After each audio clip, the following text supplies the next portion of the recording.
దేశ రక్షణకు సంబంధించినటువంటి వాటిని మన రాయలసీమలో తయారు చేస్తున్నారంటే ఇది తెలిసినటువంటి వెంటనే అన్న కూడా తీవ్ర దిగ్భ్రాంతి వ్యక్తం చేయడం కూడా జరిగిందని విశ్వసనీయ వర్గాలు చెప్తా ఉన్నాయి.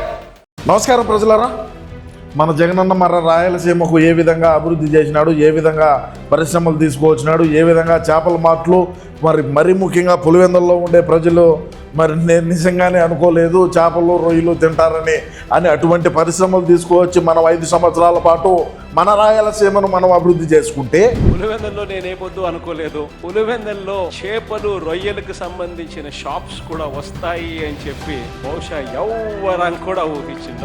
మరి ఈనాడు కూటమి ప్రభుత్వం అధికారంలోకి వచ్చిన తర్వాత ఏం అభివృద్ధి చేసింది అనేది మనం ఒకసారి చూద్దాం ప్రజలారా. అదేవిధంగా మన రాయలసీమ ఇక దేశానికి రక్షణ సీమ. శ్రీ సత్యసాయి జిల్లా పుట్టపర్తిలో 15,803 కోట్లతో ఏఎంసీఏ ప్రాజెక్టు ఎయిర్ క్రాఫ్ట్ ప్రాజెక్టుకు శంకుస్థాపన. దీంతో 7,500 మందికి ఉద్యోగ అవకాశాలు కనుగొనున్నాయి.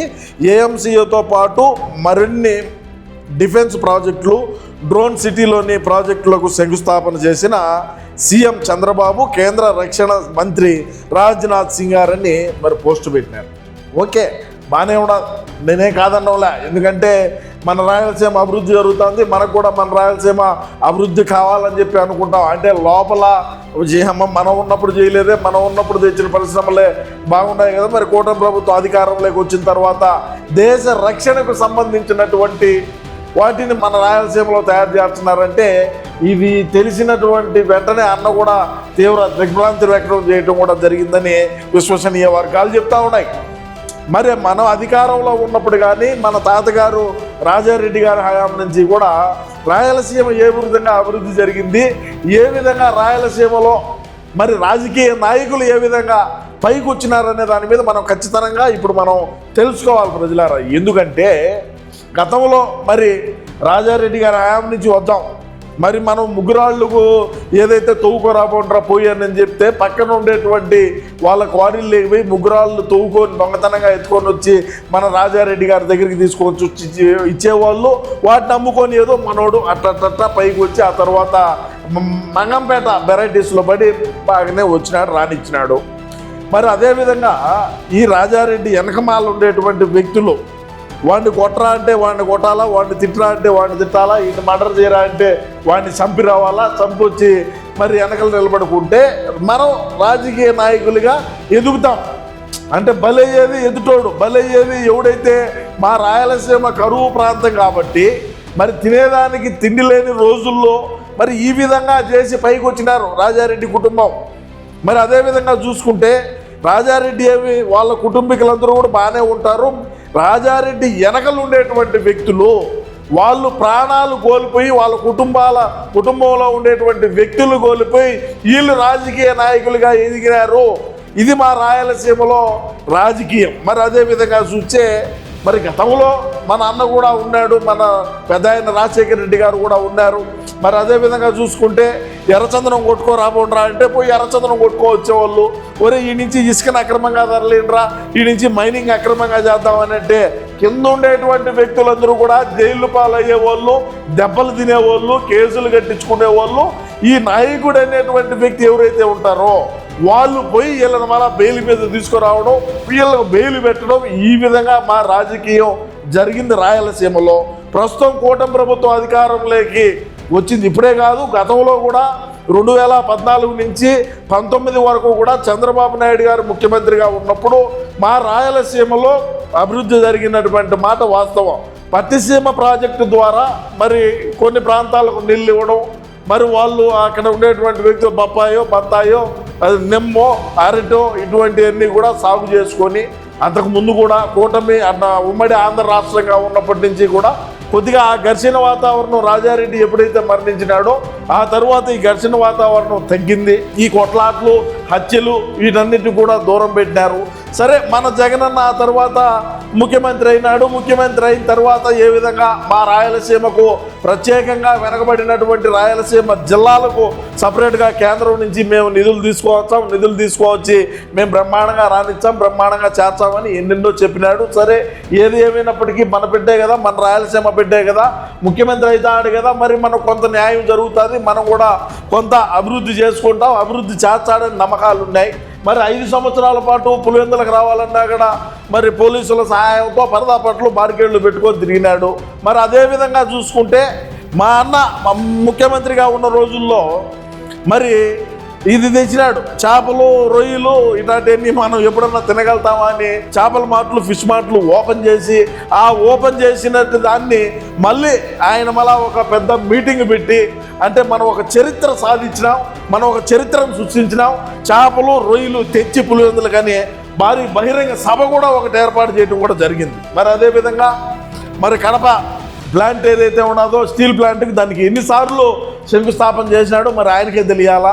మరి అదేవిధంగా చూసుకుంటే మా అనంతపూర్, రాయలసీమ అనంతపూర్లో మరి కియా పరిశ్రమ చంద్రబాబు నాయుడు గారి హయాంలోనే రావడం, మళ్ళీ మేము అధికారంలోకి రావడం, ఆ ప్లాంట్లో వాళ్ళు అన్నీ రెడీ చేసినా కూడా మాకు జే ట్యాక్స్ కట్టలేదని ఇప్పుడు మా యొక్క ఎంపీ గోరెంట్ల మాధవ్ పోయి వాళ్ళని ఏ విధంగా దుర్భాషలాడి, వాళ్ళని ఏ విధంగా భయభ్రాంతులు గురి చేసి, వాళ్ళని ఏ విధంగా ఏదో ఒక రకంగా ప్రలోభ పెట్టి ఏదో ఒకటి చేయాలనుకున్నాం.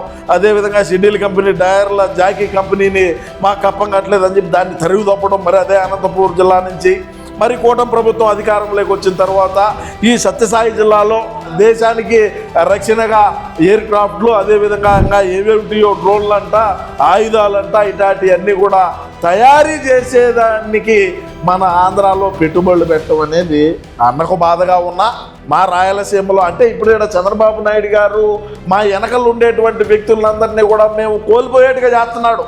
ఎందుకంటే జెండా పట్టుకునేవాడు ఎవడు? మేము నాయకులుగా ఉండాలా అంటే మా వెనకలు జెండా పట్టుకునేటువంటి వ్యక్తులు ఉండాలి కదా. ఇప్పుడు మా రాయలసీమలో మరి అన్ని జిల్లాల్లోనూ అట్టే ఉంటుందేమో మరి నాకైతే తెలీదు. మా రాయలసీమలో ఏంటంటే వెనకలు ఉండేటువంటి వ్యక్తులను చూసే మేము ఒక నాయకుడని గుర్తిస్తారు సార్. అంటే మీరు మీ వెనకల జెండా పట్టుకునేటువంటి వ్యక్తులు ఎవరున్నా లేకన్నా అదొక చరిత్ర కలిగిన పార్టీ, అదొక చరిత్ర. మీ 40 సంవత్సరాల రాజకీయ చరిత్ర కావచ్చు, మీ పార్టీ కలేజా కావచ్చు, అదొక ఎత్తు. నేను మీ గురించి మాట్లాడడంలే, కానీ మా గురించి మాకీడనేటువంటి మా వైసీపీలో వెనకల జెండా పట్టుకొని అరిచేటువంటి వాళ్ళు, ఏళ్ళేసేటువంటి వ్యక్తులు మరి అదేవిధంగా మరి రకరకాలుగా గతంలో మీరు చూసినారు. మరి అదేవిధంగా ఇప్పుడు అటువంటి వ్యక్తులందరినీ కూడా మాకు దూరం చేసి మా రాజకీయ నాయకులని, అంటే మీరు ఇప్పుడు ఉన్నతమైనటువంటి ఉద్యోగాలు చదివినటువంటి వాళ్ళను, అదేవిధంగా 10 ఇంటర్మీడియట్ మధ్యలో ఆగిపోయినటువంటి వ్యక్తులకు అందరికీ కూడా ఇటువంటి వాటిలో ఉపాధి దొరుకుతుంది, ప్రత్యక్షంగానో పరోక్షంగానో, లేకుంటే ఏదో ఒక రకమైన ఉపాధి అవకాశాలు తీసుకొచ్చే రకంగా మీరు ఆ దిశగా ముందుకు పోతారు. మరి మేము అనేవాళ్ళం, మేము ఏ విధంగా ఇక్కడ రోడ్ల బడిగా తిరిగినా కూడా మా వెనకలు ఎవడు వచ్చేవాడు లేడు. ఒరే అన్నుండాళ్లే నేను పోయి వాడిని కొట్టొచ్చితే అనేది లేకుండా మీరు ఈరోజు వీళ్ళకు మరి ఉద్యోగాలు తేవటం కావచ్చు, మా రాయలసీమను అంత డెవలప్ చేయటం కావచ్చు, రోడ్లు కావచ్చు, అదేవిధంగా స్కూళ్ళు కావచ్చు, అదేవిధంగా మీరు రకరకాలైనటువంటి అభివృద్ధి కార్యక్రమాలు చేసి ముందుకు పోతా ఉన్నారు. మేమే కాదండవులే, కానీ మమ్మల్ని కూడా గుర్తించాలి కదా మీరు. ఇప్పుడు మా అన్న కానీ మేము కానీ బయటికి పోతే మా వెనకల జనాలు పట్టుకొని జేజేలు కొట్టేవాళ్ళు, కొడతాం, సించుతాం, కోస్తాం, రపరప అనే బ్యాచ్ అంతా కూడా మాకు కావాలి కదా. గతంలో మేము వీళ్ళని అడ్డం పెట్టుకునే మేము ఈరోజు ఈ స్థాయికి రాజకీయంగా ఎదిగింది కూడా. అందుకే నేను మీకు రాజారెడ్డి గారి కాడి నుంచి కూడా చెప్పుకుంటా వచ్చింది ఏంటంటే ఇదే, మనం ఎక్కడున్నా కూడా మన వెనకలు ఉండేటువంటి వ్యక్తులు, మనల్ని మన దగ్గర అన్నం తినేటువంటి వ్యక్తులు, మనం మన ఇంటికి వచ్చితే అన్నం పెట్టేటువంటి వ్యక్తులు, వాళ్ళు మన కోసం ఏమైనా చేసేటువంటి రోజుల నుంచి ఈరోజు వాళ్ళ కాళ్ళ మీద వాళ్ళు నిలబడుకునే విధంగా చంద్రబాబు నాయుడు గారు చేస్తారు. మరి ఇది చాలా మరి దురదృష్టకరం. మరి ఎందుకంటే ఇటువంటివన్నీ చేర్చే మన అన్న ఒంటరోడైపోతాడు. మరి అదేవిధంగా మన అన్నం నమ్ముకున్నటువంటి పాలేరులందరూ కూడా మరి మాజీ శాసనసభ్యులు కావచ్చు, మాజీ మంత్రులు కావచ్చు, మరి మన అన్నం నమ్ముకొని ఉండేటువంటి మా రాయలసీమ జిల్లాల్లో ఉండేటువంటి ముఖ్య నాయకులు కావచ్చు, వీళ్ళందరికీ కూడా మరి రాబోయే రోజుల్లో ఎట్లుంటుందో ఏవో చాలా బాధగానే ఉండాలి. మరి అభివృద్ధి చేయండి.